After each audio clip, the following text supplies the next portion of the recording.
बिस्मिल्लाहिर्रहमानिर्रहीम। प्यारे तलबा, फितरत एकेडमी तिब्बी लेक्चर्स का सिलसिला लेक्चर नंबर 16 और हमारा मौजू है तस्कीन। तस्कीन का इसकी इस्तिलाह जो है ये बहुत ज़्यादा बोली जाती है, बार बार बोली जाती है, लेकिन इसको हकीकी मानों में समझा नहीं गया या समझाया नहीं जाता। तो अब तक पिछले सिलसिलों में हमने कायनाती अजसाम और जिसमें इंसान और हरकती अजसाम के हवाले से जो इंतजामी हालतें वाक़ई होती हैं या जिनकी ज़रूरत होती है उनको हमने पढ़ा। जिस्म के बनने के लिए तकदीर को पढ़ा, जिस्म के रवां रहने के लिए तहलील को पढ़ा, हरकत के लिए खुश्की को पढ़ा। यानी कि हमने पढ़ा कि सर्दी दो हिस्से होगी और उसके बावजूद हरारत अमल करेगी तो तहरीक पैदा होगी। इस मजमूई हालत को खुश्की कहा जाता है। तो तीन इंतजामी हालतें हमने पढ़ ली। अब हम चौथी इंतजामी हालत पढ़ेंगे।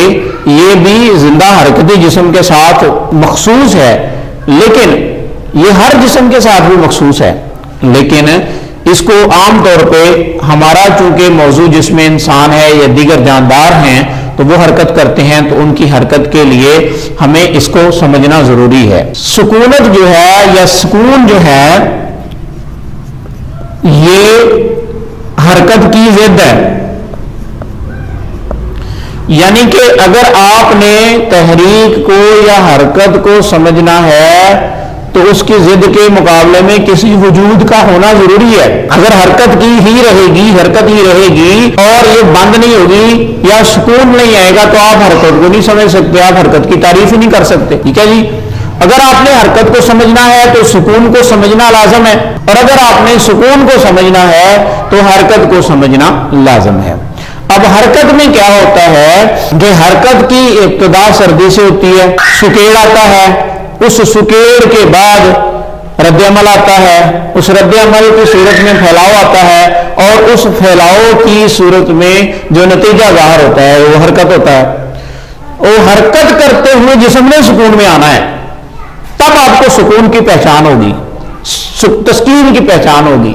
यानी हरकत करता हुआ जिस्म जब अपनी हरकत को रोकेगा तो उस हालत को तस्कीन कहा जाता है। और इसमें सुकून में जो पहली शर्त है वो फैलाव है, तहलील है। यानी हरारत क्या करती है, उस जिस्म की मजबूती को तोड़ती है, उस सुकेड़ के अमल को खत्म करती है, तो हरकत मादूम हो जाती है और तस्कीन पैदा हो जाती है। यानी कि हरकत का अमल मुअत्तल होके हरकत का वजूद खत्म हो जाने को तस्कीन कहा जाता है। और ये हमेशा याद रखें कि जब हरारत किसी जिस्म के ऊपर अमल कर लेती है तो हरारत का जो नतीजा होता है वो तहलील जिस्म, और तहलील जिस्म के नतीजे में रतूबत ज़ाहिर होती है, तरी। ठीक है जी। यानी कि तस्कीन वहां होगी जब हरारत के अमल कर चुकने के बाद जिस्म तहलील होकर पानी की सी सूरत में चला जाएगा या जब वहां पे पानी बढ़ जाएगा। तो क्या हुआ कि ये दोनों इंतजामी हालतें, तहरीक ये इसकी जिद है, तस्कीन यानी हरकत और सुकून, ये जिंदा हरकती जिस्म के खासे हैं। यानी जिस हरकती जिस्म की बात करेंगे आप तो उसके साथ तहरीक और तस्कीन या हरकत और सुकून को बयान करेंगे, लेकिन ओवरऑल आप जिस्म की जब बात करेंगे तो उसमें तकदीर, बमानी तामीर और तहलील, बमानी रवानी जिस्म, यानी कि जब तक आप जिस्म को कायम रखेंगे, उसके साथ जिंदगी की शर्त को कायम रखेंगे, तो ये चारों इंतजामी हालतें इतदाल पे रहेंगी। तकदीर कभी इंतहा पे पहुंच के तकदीर नहीं बनेगी, ये हमेशा तामीर और तकवीयत ही रहेगी।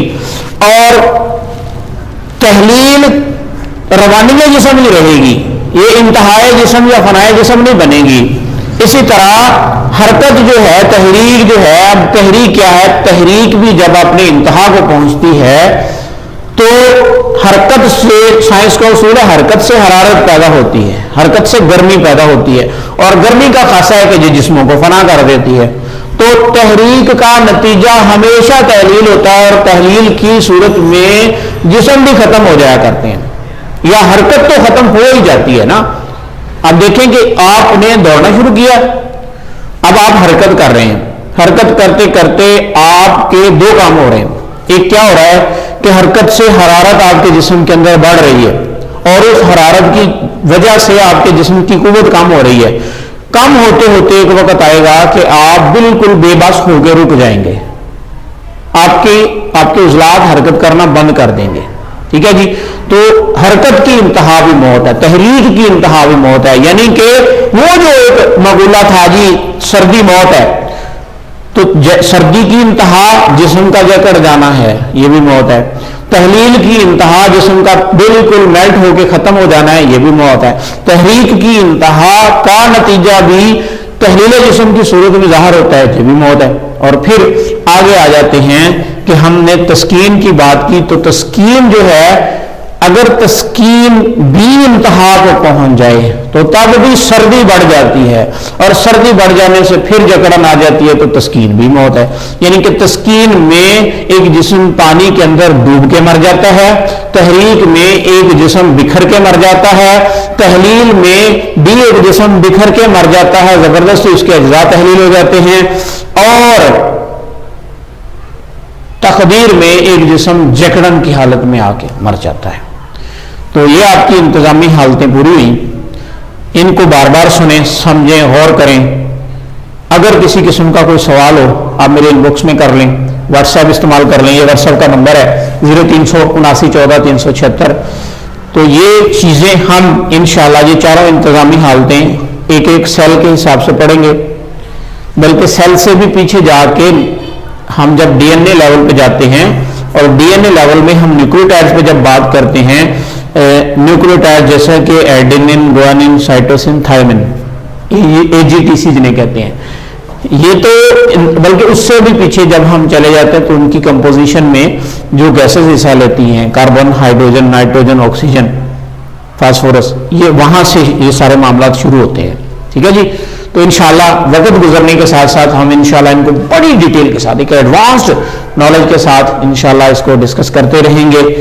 آپ فطرت چینل کو دیکھتے رہیے، اپنے دوستوں کو بتاتے رہیے، انشاءاللہ اللہ کے فضل و کرم سے فطرت چینل طب مفید اعضاء، طب یونانی، طب اسلامی کی ترویج میں ایک سنگ میل کے طور پہ جانا جائے گا۔ اب سے یاد کر لیں اس کو۔ السلام علیکم ورحمۃ اللہ۔